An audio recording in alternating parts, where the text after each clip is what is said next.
Om Namo Bhagavate Vasudevaya.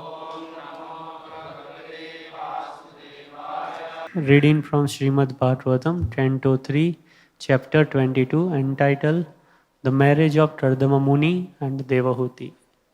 Verse number 10. Yada tu bhavata shila Shruta Rupa Vayodunan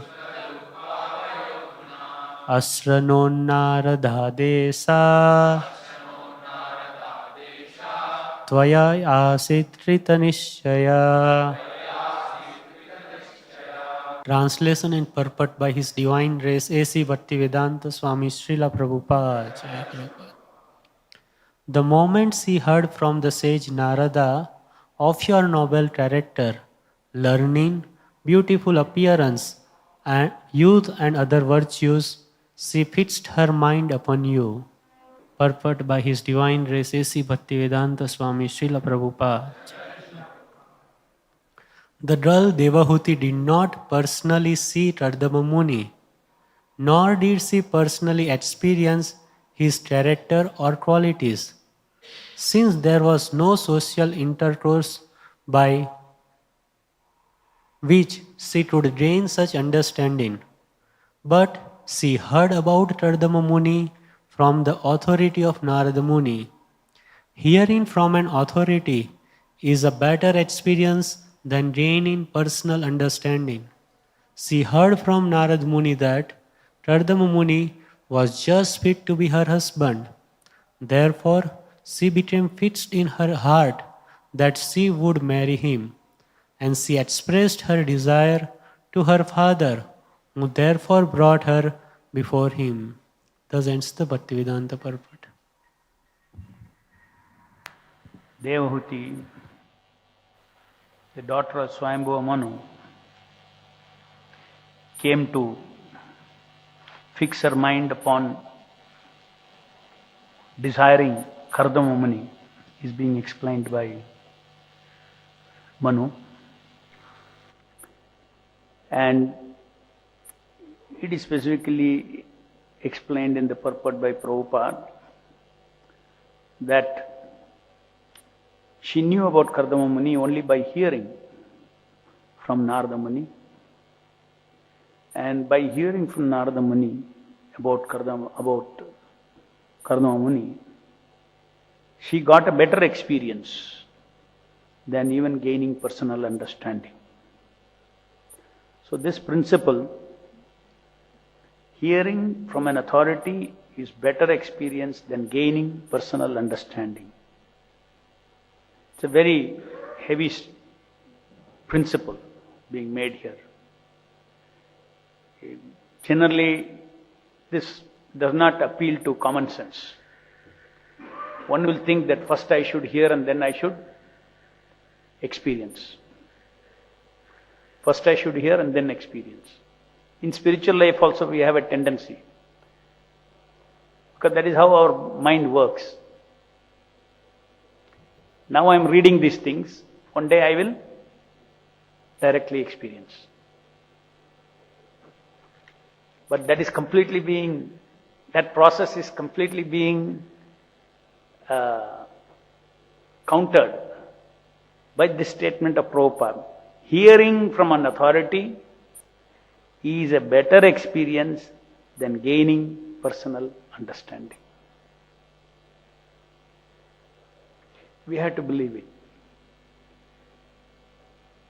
Doesn't appeal to common sense. This relative, which is better? Just like which is better? Hearing about Krishna or seeing Krishna? According to this, if we hear from an authority about Krishna, that is better than seeing Krishna. Because if you happen to see Krishna,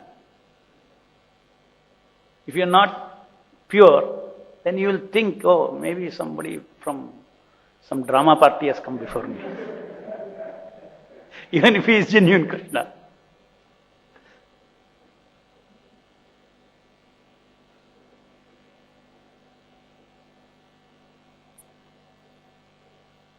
Now, hearing Krishna purely, there are different ways of hearing about Krishna. The source should be pure. Now let's go into this hearing experience. Number one, source should be pure.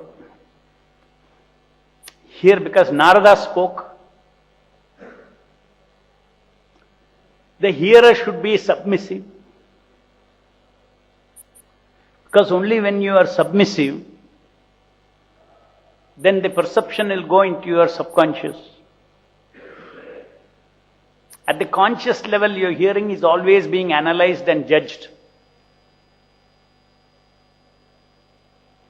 Real hearing is not analyzing and judging. Submissive hearing means allowing that sound to enter you, and that sound will expand that perception, expand the meaning of that shabda. One should have faith that this shabda, transcendental, of course Prabhupada is talking about transcendental hearing, which is, in our normal world, it's the other way around, no? You hear something and then you hear about America and go and see America. That is correct. Relative world, it is correct. But in the spiritual world, it's not like that. Neither in spiritual world, nor in spiritual hearing, nor during our sadhana stage. It is not like that. Anything to do with spiritual shabda is not that. One has to have faith that the spiritual shabda is impregnated with the meaning of that shabda. What multi-dimensional meaning that are all contained in it. If I use a word, if I say pen, in that word pen in the material world, pen is not there. In the spiritual shabda, say Hare or Krishna or Rama. In that shabda, Hare is there, Krishna is there, Rama is there. There is no difference between shabda and the personality of that shabda. Because everything is personality. Prabhupada gives example in the spiritual world also. Water, water, you say. You have water. Whether your thirst should be quenched or not, that water should mercifully decide. Here you put water on the tongue, there is no question of not getting quenched, because the water here is just matter. It has to. But in the spiritual world, water is a person. So you say water, water, water. That is why it said, Aptashi Krishna Namadi Nabhaved Grahyam Indriye. Anything in the spiritual world you cannot capture. Everything is a person. There has to be a relationship. You say water, water, water. Water is not different from water. But that water decides, personality, what I should keep this person thirsty. You decide to keep thirsty. To quench the thirst or not to quench the thirst is the decision of the personality of water. But is non-different. So in the same way, the holy name, Hare Krishna, Krishna Krishna, Hare Hare, Hare Rama, Rama Rama, Hare Hare. If the shabda is there, then automatically we should automatically become pure in a moment. Because it is Krishna himself I am touching. No, he is a person. You deserve, you qualify. Are you begging? What is your mood? Have you fed up with material world? Are you ready to experience me? No, all those things. Yes. Now I will purify you. Cheto dharpana marjanam. That too, if you are hearing. It's a relationship. Oh, and where is the question of, even Cheto dharpana marjanam, this fellow is completely offensive, this jiva. He is utilizing my name for so many things. He thinks I can be used for everything. For his power, knowledge, fame, everything he can use Harinam. So, will Harinam respond? Will not respond. Harinam will respond appropriately. Ye dhamam prabadhyanse tamstade bhajamyam. But the fact is that the Lord is there. Nama incarnation is there. The Nama incarnation, a specific character is there, he is very, very merciful. The most merciful incarnation is Nama incarnation, which is brought down by Sri Chaitanya Mahaprabhu. And this Hare Krishna Mahamantra is non-different from Chaitanya Mahaprabhu. Radha Krishna Anya. This mantra is nothing but the personalities of Radha and Krishna. So, spiritual hearing means you have to remove the shutter of rational mind. Submissively one should hear. Submissively and faithfully one should hear. It's a very big transformative power, transformative process that we are all possessing. How to read Prabhupada's books. How to read Prabhupada's books so that it enters your subconscious. Conscious mind, we are constantly filtering it.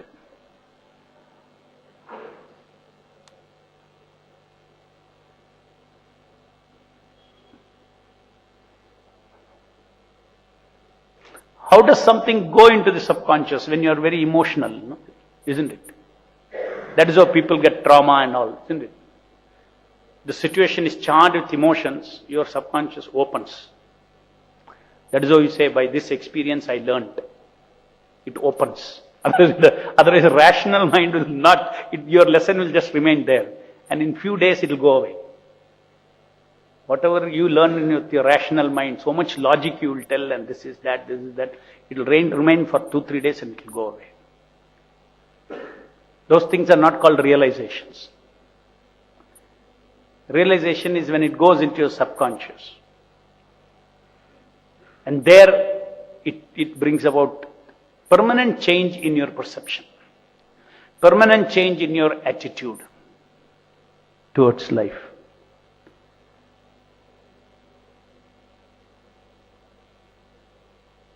So how to make this Shabda of Prabhupada enter into our subconscious? As I said, one of the things is to stop this, remove the shutter of rational filter that we have, where we analyze and judge everything. No doubt when you first came to Srila Prabhupada's books, you are trying to read everything, you want to understand, you are questioning how Krishna is God or this or that, everything. I mean, you are reading everything, how Krishna is God, why Krishna is God, all these things. Your rational mind. But actually that answer to your rational mind is not what made you devotee, by the way. Because how Krishna is God, why Krishna is God, you will never find the proof in the Bhagavad Gita. It's not a book of proof. It is a book of declaration. Krishna is going on saying, I am God, I am God. And he is saying, so many authorities have told I am God. There is no evidence there given. Huh? Universal form, yeah, you can say that, universal form. Universal form also, so many people can show also. I heard some magicians and now can show universal form. Logical, rational evidence. So you think, I rationally understood. No. By reading, by submissively, repeatedly hearing, Prabhupada's mercy, Krishna's mercy entered your heart, your subconscious. You got it? Yes. So much so that becomes an evidence for you. What is that? Krishna's own statement has become evidence. You don't ask any further questions. Yes? That's how it has become. Now when we read Bhagavad Gita, what is the evidence? You say, Krishna is saying is God. I am very happy. Ham sarvasya prabho mata sarvam pravartate.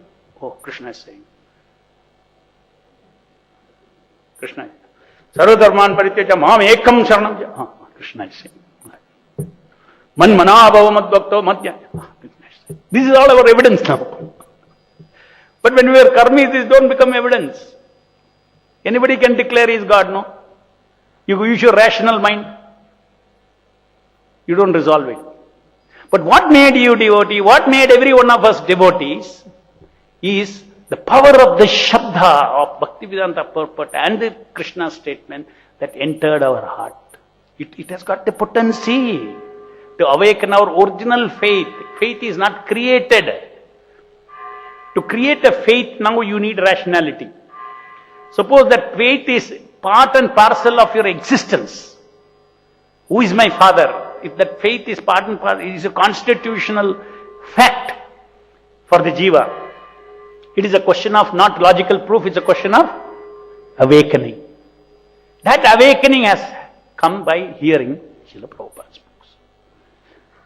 And how is that then? What is there a method by which we can actually make this enter? In my own story, very easily I can say, when I got Bhagavad Gita as it is first time, I did not know why I followed that process. I followed that process. Something was so nice, I went on reading very fast. Did not say to analyze and all. That means whatever was going inside was going inside. Whatever I did not understand, I didn't try to. Like this for a long time, Gita, going on, reading, because it was very tasty, because Krishna is, Prabhupada is repeatedly saying. So what Prabhupada is saying, largely I was concentrating on the purpose of Prabhupada, and not even connecting the verses of Krishna's. I was just going on reading the Bhagavad, purport, going on reading the purports. Sometimes the verse also I would skip, going on reading the purports. So something entered me. Because there you are not trying to analyze at that stage. I am not saying you should not analyze, you should not study. That is another process. That is, we have to have control over our faith. We have to have so much faith, build first of all faith, and have a paradigm of descending analysis. What is descending analysis? This is 100% correct. Not speculative analysis. Descending process analysis. This what is told is correct. I want to understand how it is correct. I know it is correct. Conclusion I adopted. But I'd like to relish how it is correct. Additional bonus. It is correct. So that way, this is the way in which the Shastras are also studied with the rational mind, because it has got, everything has got rationality behind it. But rationality in the beginning does not make this enter your system. Faithful hearing is required. Submissive hearing is required. So if some transformation has to happen, this is submissive hearing. Sometimes you hear, you are very submissively sitting in the class, you hear something, it goes and penetrates your subconscious. Your paradigm shifts. Because all these paradigms are nothing but perspectives which we have stored in our subconscious. How we see things, how we see people, how we see situations. Right? Our mind is full of three things. 3 or 4 things you can say. If you take in mind, it contains, in that box, there are 4 things. Perception of things. Here you see a camera, you see a kartal, you see this thing. Things. Room, building. You have mapped those buildings into it. That is perception of things. Then there is perception of people. What do I think of this person, this person, this person, this person? Right? This person is a man, this person is a woman. You see.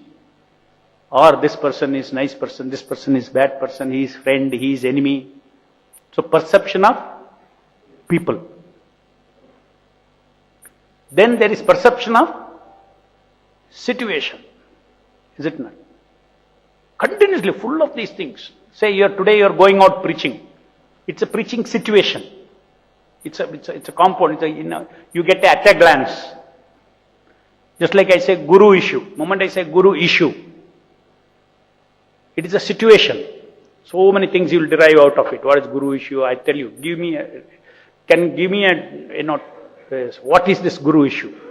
If I ask you to come here, you will stand and you will describe what it is. Actually, you are describing what you have in your perception. Is it not? So perception of things, people, situation, and actions. You also perceive actions. Sinful activity, not sinful activity. Is it not? Actions, good, bad act, actions. Here there is a fight. There is a situation, and the situation there is an action of a fight. So there is a action. So object, people, situations, and actions. O, P, S, A. Our head consists of only O, P, S, A. Now these perceptions are also pasted with feelings. Is it not? Take an object. I like this object, I don't like this object. The primary feeling that we all paste is preeti and apriti. Like, dislike. I like this camera, I don't like this camera. Or I like this camera, I don't like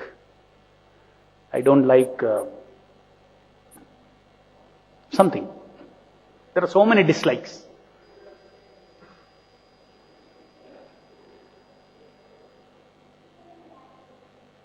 Objects, persons, again there you see, we paste. I like this person, I don't like this person.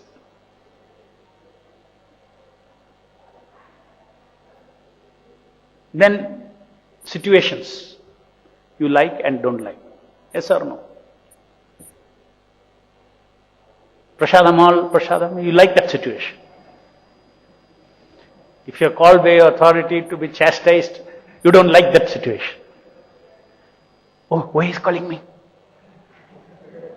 Immediately it's pasted, automatically pasted. I don't like. Like and dislike on situation.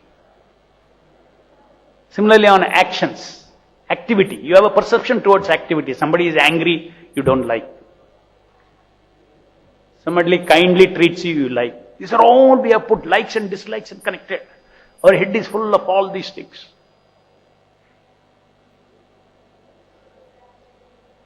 When our free will is connected, when we use our free will and put preeti on something like, that is called ichcha. When we use our free will and paste dislike on something, it is called dvesha. So Krishna says in the Bhagavad Gita, ichcha dvesha is a karana for our life. That means we have got OPSA. In OPSA you have pasted like and dislike, preeti and apriti, resulting in external manifestation of ichcha and dvesha. Where you have pasted preeti, you like. So how much we have got, where are these likes and dislikes pasted? It's not in the conscious mind. This is called attachment. Anything that we have pasted like, we are attached to. No rational reason, no reasoning is required. Like means like. Now you like something as a karmi. Now you are hearing from Prabhupada's book, Gita, this is not to be liked by a devotee. But when that comes up, situation comes up, you will see that you are not able to control, you like it. Shastra says you should not like it. But from your heart it comes, I like it. That is why it's in the subconscious. So like and dislike, if you want to change in your life, submissive shabda should go inside, and it is a bomb, it will change. It will change, everything will change. So, very powerful process, Nityam Bhagavata Sevaya, you think you are sitting here for philosophy. Philosophy you understood, in 6 months you understood the entire philosophy. If you are sitting here for philosophy every time for Bhagavatam class, if you are sitting for philosophy, you should sit here for paradigm shift. If you sit here for philosophy, nothing. In philosophy, you'll see that nothing is exciting. Nothing new you get, because only when you get new, it's interesting. That is why some devotees say, why class so important? But if they are submissive hearing, they are sitting. Why are you sitting in the class? Bhagavatam, Nityam Bhagavatam. A transcendental process works there. The speaker may not be very great, but if he represents Prabhupada, the speaker who speaks also will get transforming paradigms while speaking. The people who listen also will get paradigm which is shifting. How many people who are given class there, after class they thought they got some realization? Everybody will say yes. If you start giving class, you will see.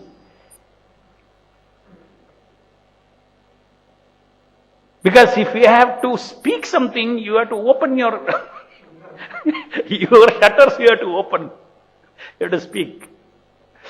If you have to at least speak genuinely, if you have to tell somebody, see, we are not the body, you are telling. 5 times when you tell, you say, okay, look, I am simply telling. No, what is this? I am not this body. You will start wondering, how can I realize this? So, here it is, this statement is of Prabhupada is wonderful, that one should, that experience in spiritual life is through hearing. Please develop great faith in hearing, reading, hearing the Shabda. Reading Prabhupada's purport is like detailed, so many things are there detailed. But Hare Krishna Mahamantra, only same words again and again we are hearing. But actually that Hare Krishna Mahamantra is working, it will submissively if you hear. That is why Shraddha is required. With faith you should hear. Faith in what? The Lord is there, Lord's association it is. And Lord is there, in what mood is He there? That means you should have proper perception of situation of Hare Krishna Mahamantra in your mind. What is the situation? As soon as Nama manifests on my tongue, what is the situational perception I should have? The Lord, not simply ontologically Lord is there. Lord is there, you should understand this feeling. What is the feeling? What is the single feeling that you can think of the holy name who is before you? Compassion towards me. Love and compassion towards me. Due to whom? Due to Prabhupada, due to Chaitanya Mahaprabhu, like that. Immediately. These are all situational thoughts. With that situational thoughts, one should serve the holy name. Holy name can be served not by seeing but by hearing and chanting. Attentively. So it's a relationship. That you cannot have a relationship unless you have a situation in the background. The context is very important. Everywhere the context is so important. It is the context that brings meaning to everything.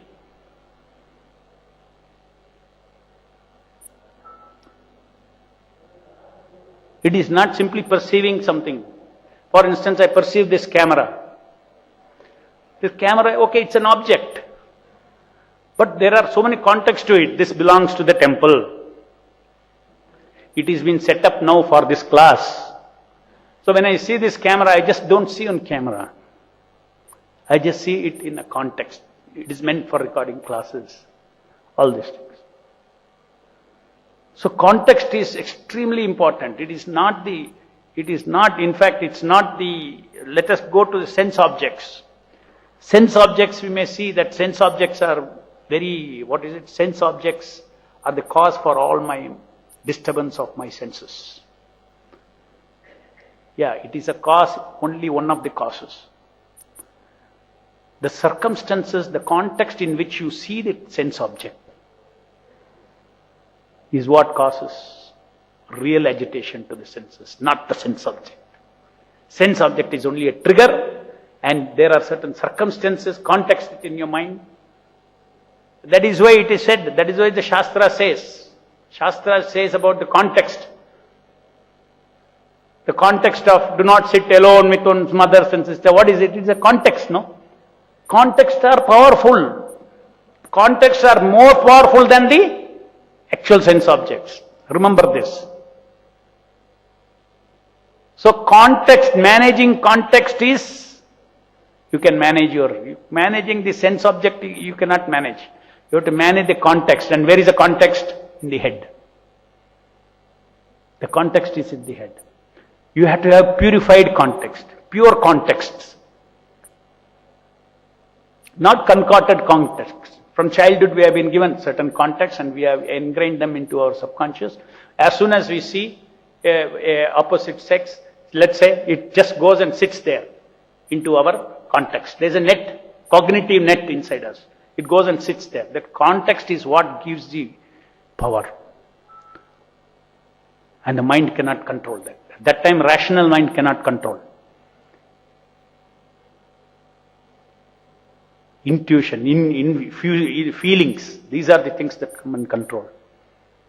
So that is the reason why the most important factor for controlling the senses is not direct control of the senses, but association.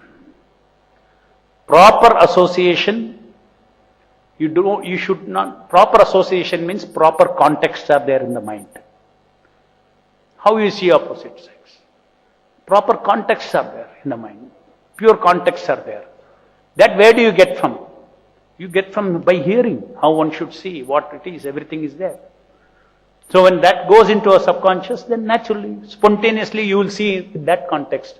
You will not get agitated.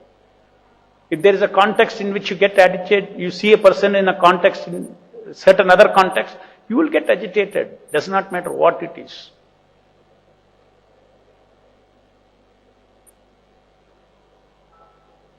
So should not think that sense object is the cause for all this agitation.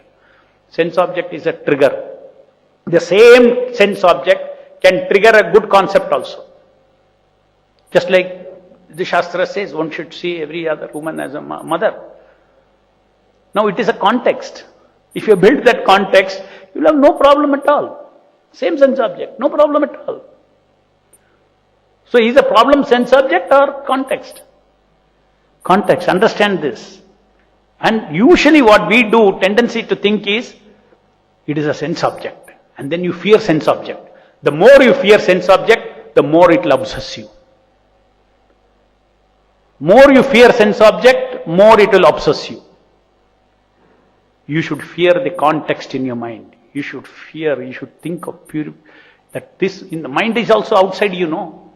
Just like the sense object is outside, next the context is also where? It's not, is in you or what? No, it's a filter in the mind. So you fear the sense object, but you don't fear your context. Doesn't help. Whereas you don't fear the sense object, you have the right context. You don't have to fear anything outside. Why do you have to fear anything? Because everything is matter. But if you don't do that, if you don't get, that is why it is said to clear that sama, dhamma, tapa. These are all, the principles by which these contexts are set inside, under the guidance of the transcendental words of Bhaktivedanta Prabhupada, spiritual master. Any questions?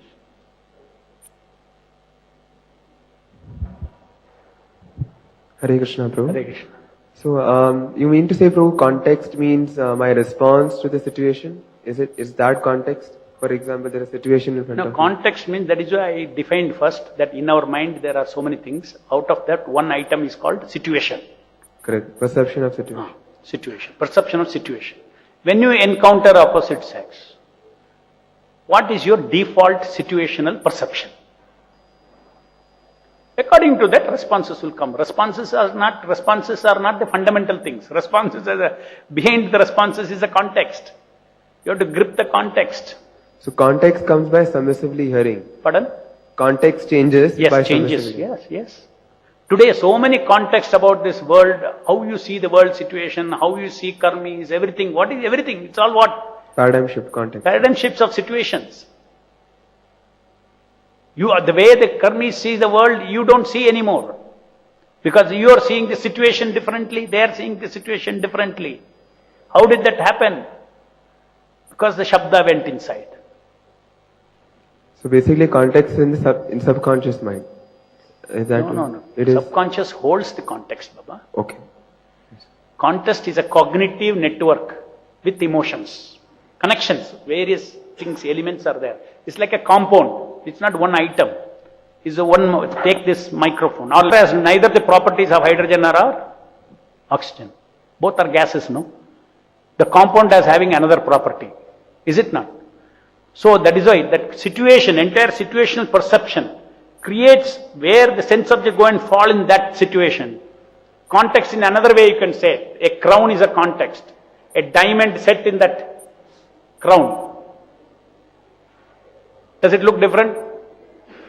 It looks different, no? It is a... Yeah, it's in a crown. It's decorating the crown. You take a diamond, put somewhere else context. The diamond is same, but it look different. Perception is different. So in the same way, a sense object you take and put in different context. The different contextual networks are there in our system. That is why it's a very complicated thing. You cannot rationally go and pick it up and put it there.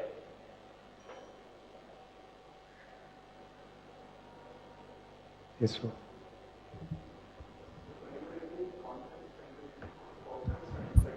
Object also. Yeah. No, sense object is always fitting on the... That's why primary is context. Context we should take care by submissive hearing, while secondarily No, taking care if you of have the sense right, object also. if you have right context, then automatically the right relationship with that sense object will come. Where is the fear?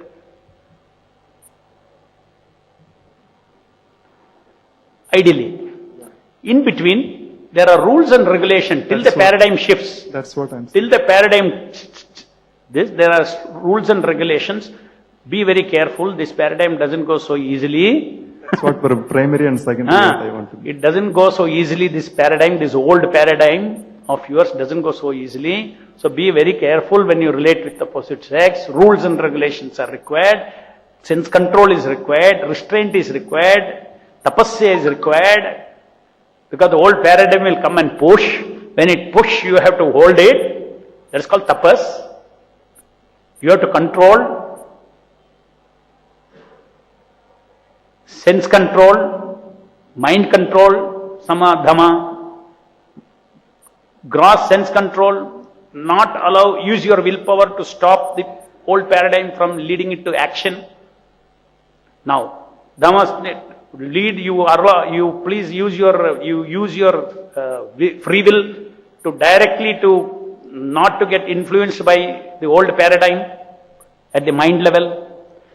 These two things can be done only if you have the power to tolerate pain, which is called tapas. So these are all the Brahmanas' quality. Without tapas, Shakti, without tolerance, see, somebody, no, I cannot take any pain. My mind, anything distasteful I cannot take. That means there's got no tapas Shakti at all. Every moment everything should be pleasing. Every moment everything should be very nice. Because I have come to spiritual life. It's ananda everywhere. Susukam kartam. Susukam kartam bhaviyam, they say. Tapas is required. This is the principle of success in spiritual life. To put preeti, to paste preeti on tapas. It is your free will. Not dvesha on tapas. You should put ichcha on tapas. I want to take this austerity. This will make me progress. Adding to the purport which you explained, that Devahuti heard from Narada Muni more than personally experiencing. Yeah. The same thing Prabhupada also mentioned. When Krishna was there, so many people saw him. But only the five Pandavas saw he is a supreme personality of Godhead. It's all cognitive net. If you have your context wrong, nothing. You will just see everything. If you have a context wrong, you will see the deity as stone. If you have the right context, you will see he is not different from the Lord. And adding to one more point, Prabhu. In our community also, when senior devotees authority says, that point in time it may not fit into our head. Because we cannot experience it. Yeah. The faith, submissive hearing ultimately saves us. Then this rational thinking, analyzing, one point in time we have to give it up. Otherwise, Yes. practically it is impossible to go to next level. Another danger in this is abuse of this hearing process is, or which creates danger is, suppose you are friendly with somebody in the ashram. Moment you are friendly, what happens? Your rational shutters are lifted.